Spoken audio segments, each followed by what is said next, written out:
अस्सलाम वालेकुम। कैसे हैं दोस्तों? उम्मीद करता हूँ अच्छे से होंगे।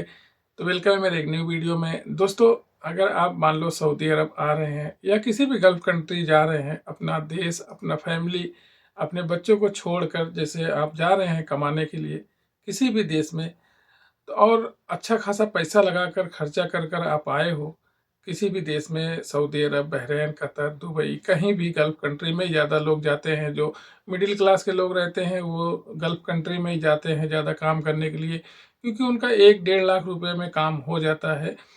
तो अगर मान लो कि 1 डेढ़ लाख रुपया आप आओ जिस कंपनी में काम करने के लिए, एजेंट आपको भेजे कि जाओ उस कंपनी में काम करने के लिए, आपका वीज़ा लग गया, मेडिकल लग गया, सब कुछ हो गया, फ्लाइट में बैठे आप सऊदी अरब मान लो आ गए। उसके बाद यहाँ पर पता चला आने के बाद कि जिस कंपनी में आपको भेजा गया है और वो कंपनी ही ना हो, तो आप पर कैसे गुजरेगी? तो यकीनन आपके पैरों के नीचे से ज़मीन खिसक जाएगी भाई, क्योंकि 1 डेढ़ लाख रुपया एक मिडिल क्लास के लोग के लिए बहुत कुछ होता है। तो कैसे-कैसे वो इकट्ठा कर कर आता है भाई, कर्जा वगैरह लेकर कैसे-कैसे पैसा इकट्ठा कर कर वो इंसान आता है और बेचारा वो एजेंट के ज़रिए, दलाल के ज़रिए फँस जाता है, फ्रॉड हो जाता है उसके साथ। ऐसे ही एक बंदा अपने इंडिया से मुज़फ्फरनगर यूपी से रहने वाला है और आफ़ताब उसका नाम है और 45 साल उसका उम्र है। वो एजेंट के ज़रिए 12 मार्च 2023 को सऊदी अरब आया, पर जिस कंपनी में वो आया था, उस कंपनी का नामो-निशान नहीं है सऊदी अरब में।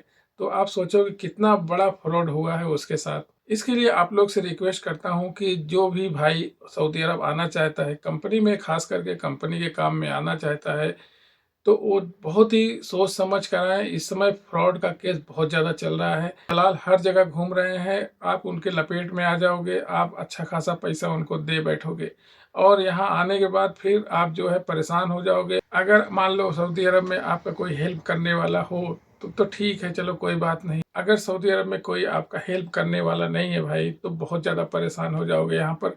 फिर वापस से घर से पैसा मंगाना पड़ेगा, उसके बाद यहाँ से आप जाओगे। तो ऐसे ही एक घटना हुआ है मुजफ्फरनगर से, जो आए थे, उत्तर प्रदेश के रहने वाले हैं, अपने मुजफ्फरनगर के।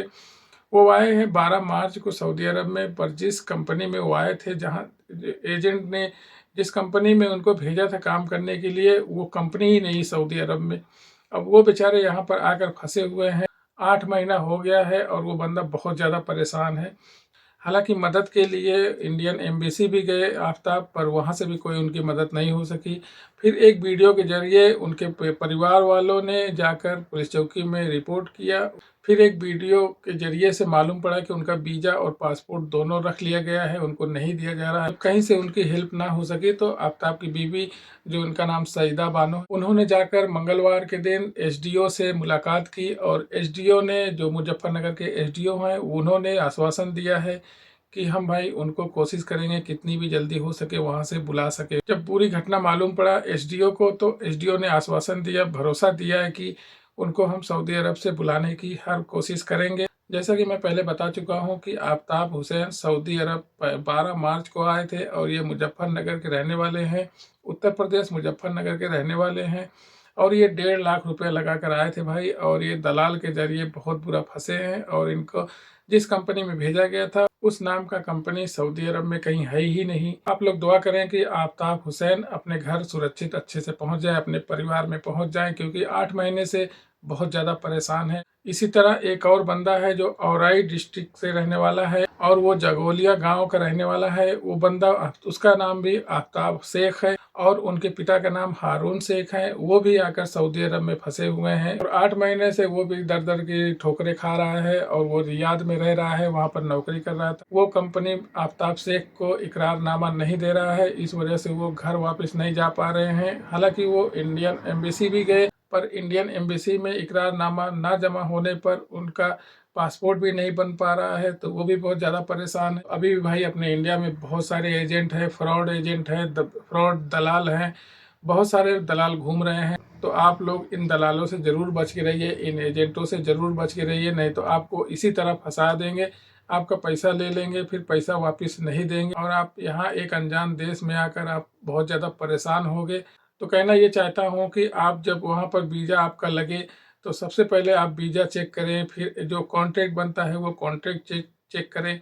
अगर आपको नहीं पढ़ना लिखना आ रहा है तो किसी से और चेक कराएं, अच्छे से जानकारी लेकर, अच्छे से उसकी खोजबीन करके, उसकी तहकीकात अच्छे से करके तब आए सऊदी अरब। नहीं तो इसी तरह आप भी फ्रॉड एजेंटों के झांसे में आएंगे और आपका पैसा जाएगा और यहाँ पर आकर आप परेशान होंगे। इससे बेहतर है कि वहाँ पर ज़्यादा टाइम लगे चलेगा, थोड़ा 15 दिन महीना रुक जाओ, अच्छे से खोजबीन करो, अच्छे से जांच करो, उसके बाद यहाँ सऊदी अरब, दुबई, कतर कहीं भी आओ आप, तब आओ आप सुरक्षित। तो इन भाइयों के लिए दुआ जरूर करना कि ये जो है अपने सुरक्षित घर पहुंच जाएं, अपने इंडिया वापस लौट जाएं। तो सेफ रहें, सुरक्षित रहें और मिलते हैं किसी नेक्स्ट वीडियो में इंशाल्लाह। आप लोग अपना ख्याल रखिए। अल्लाह हाफिज़।